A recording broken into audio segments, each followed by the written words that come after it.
તે બાજુમાં રાખી છે, ફોડી નથી ને?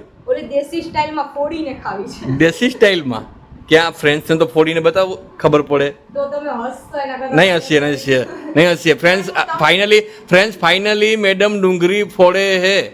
હાલો જો પછી એકવારમાં ફૂટે નહીં તો હસવાનું નહીં. નહીં કોઈ હશે. ઓહો, ડુંગળીને એવી રીતના મારે છે કે લોખંડની ડુંગળી લાગે. ઓહો, તો ફ્રેન્ડ્સ ફાઇનલી ડુંગળી એનાથી ફૂટી જ નથી. કંઈ વાંધો નહીં, આપણે ફોડી દેશું. તો ચલો ફ્રેન્ડ્સ, ફાઇનલી હવે જમવાનું થઈ ગયું છે ને ઓલરેડી 5 વાગી ગયા છે. ભૂખ તો બહુ કડકડતી લાગી છે, તો પહેલાં જમી લઈએ પછી આગળ મળીએ. હેલો ફ્રેન્ડ્સ, ગુડ મોર્નિંગ, જય શ્રી કૃષ્ણ, જય દ્વારકાધીશ. આઈ હોપ કે તમે બધા મજામાં હશો. જો વાગી ગયા છે સવારના 8 અને આજ આ નવાબજાદાને જવાનું છે વહેલું જોબ ઉપર, કેમ કે અમારે 2 દિવસ પછી નાનો મોટો પ્રોગ્રામ ઘરે ગોઠવ્યો છે અમે, તો 2 દિવસથી વહેલા જશે તો પછી 2 દિવસ પછી લીવ ઉપર ઘરે રહી શકશે, બાકી નહીં રહી શકે. તો ફ્રેન્ડ્સ, આમ તો જોવો તો એ 10-11 વાગે જોબ ઉપર જાય છે, તો ત્યારે જનરલી જમીને જાય છે, પણ આજે તો નવાબજાદા 8 વાગ્યામાં જાય છે. મને પણ નવાઈ લાગે છે, તો અત્યારે તો મારે એમની માટે નાસ્તો બનાવવો પડ્યો છે. કેમ છો બધા, મજામાં? જો આજે તો આપણે વહેલા 8 વાગ્યામાં ઉઠી ગયા છે. ભાઈ, આપણે દરરોજ માટે 8 વાગે ઉઠવાની ટેવ નથી, પણ ક્યારેક શું કહેવાય, જોબ ઉપર પ્રેશર હોય ને તો 8 વાગે ઉઠવું પડે હો. તો જો અત્યારે નાસ્તો કરવા બેઠા છે અમે. નાસ્તામાં છે પાપડ, પછી ગરમ રોટલી, પછી આને શું કહેવાય, કોઠીમડાની કાચરી. ઓલા ટીંડોળા આવી નહીં કોઠીમડા.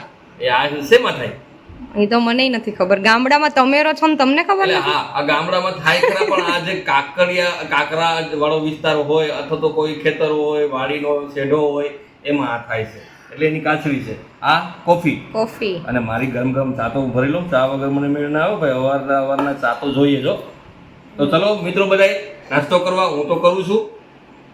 ફ્રેન્ડ્સ, તો ફાઇનલી નાસ્તો ફિનિશ થઈ ગયો છે અમારો. પણ હા, અમે નાસ્તો કરવા તો 8 વાગે બેઠા હતા ને, અત્યારે 9:30 થઈ ગયા છે. મેં જેમ કીધું એમ કે અમારા નવાબજાદાને ખાલી રેડી થવા માટે 1 કલાક જોઈએ છે, તો હવે એ રેડી તો થઈ ગયા છે. ઓલું કહેવાય ને કે મારો બ્લેક પરો અને એની બ્લેક પરી બંને રેડી થઈને બંને જોબ માટે નીકળે છે. જો હું તમને બતાડું. તો ફાઇનલી ફ્રેન્ડ્સ, આપણે રેડી છે. હવે આપણે જોબ ઉપર જવાનું છે. હવે અબ તુમારે હવાલે ઘર સાથીઓ, એવી રીતના ઘર હાચવીને રાખજો. ખાલી ઘર વિડિયો નું કહેતા જાવ. ખાલી વિડિયો ઘર બધુંય તારી ઉપર છે, તો વાંધો નહીં, રાખજે. ચાલો ફ્રેન્ડ્સ, બાય, મળીએ. ફાઇનલી ઘરનું બધું કામ ફિનિશ થઈ ગયું છે.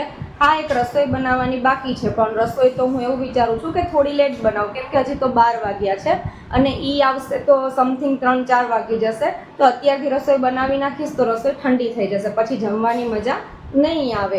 તો હવે જો આપણે એમાં એવું છે કે બધું કામ તો પતી ગયું છે, રસોઈની થોડીક વાર છે, તો પછી એવું વિચારું છું કે થોડું રેસ્ટ કરી લઉં, કેમ કે તમને કીધું એમ કે હમણાં તબિયત થોડી ખરાબ છે, તો ડૉક્ટરે પણ કીધું છે આરામ કરવાનો.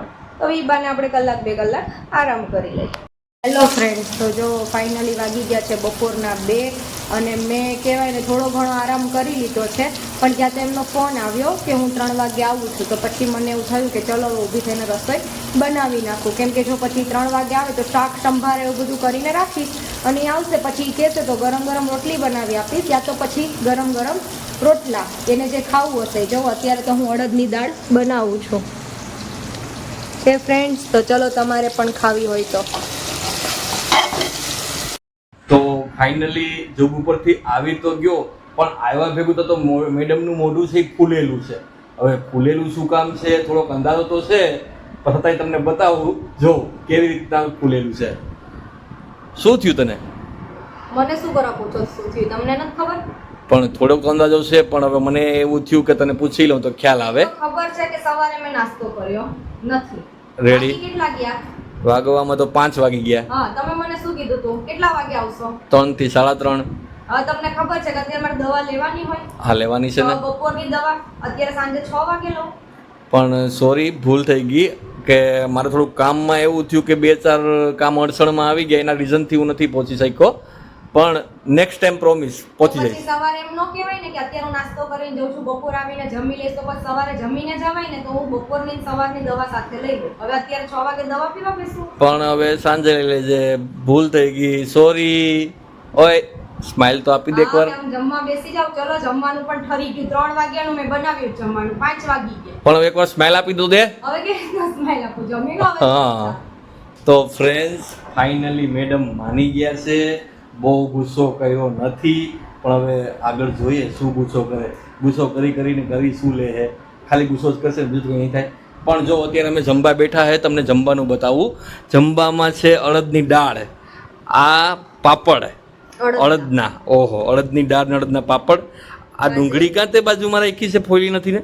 ઓલી દેશી સ્ટાઈલમાં ફોડીને ખાવી છે. દેશી સ્ટાઇલમાં ક્યાં ફ્રેન્ડ્સને તો ફોડીને બતાવો, ખબર પડે. તો તમે હસતો એના કરતા નહીં હસીએ ફ્રેન્ડ્સ ફાઇનલી મેડમ ડુંગળી ફોડે હે. હાલો. જો પછી એકવારમાં ફૂટે નહીં તો હસવાનું નહીં. નહીં કોઈ હશે. ઓહો ડુંગળીને એવી રીતના મારે છે કે લોખંડની ડુંગળી લાગે. ઓહો તો ફ્રેન્ડ્સ ફાઇનલી ડુંગળી એનાથી ફૂટી જ નથી. કંઈ વાંધો નહીં, આપણે ફોડી દેશું. તો ચલો ફ્રેન્ડ્સ ફાઇનલી હવે જમવાનું થઈ ગયું છે ને, ઓલરેડી 5 વાગી ગયા છે. ભૂખ તો બહુ કડકડતી લાગી છે, તો પહેલાં જમી લઈએ પછી આગળ મળીએ. ફ્રેન્ડ્સ બપોરના ટાઈમનું જમવાનું આપણે 5 વાગે જમ્યા હતા.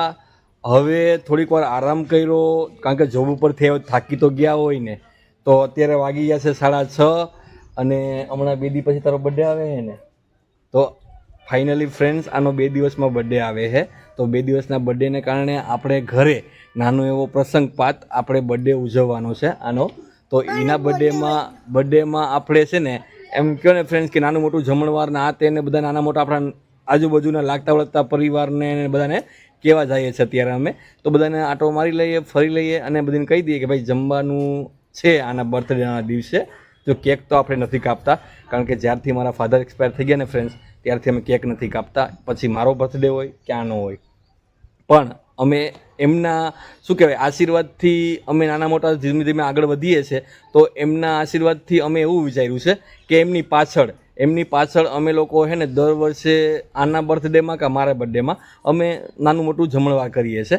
એટલે ફાઇનલી ફ્રેન્ડ્સ હવે વ્લોગ આપણે અહીંયા જ પૂરો કરીએ છીએ.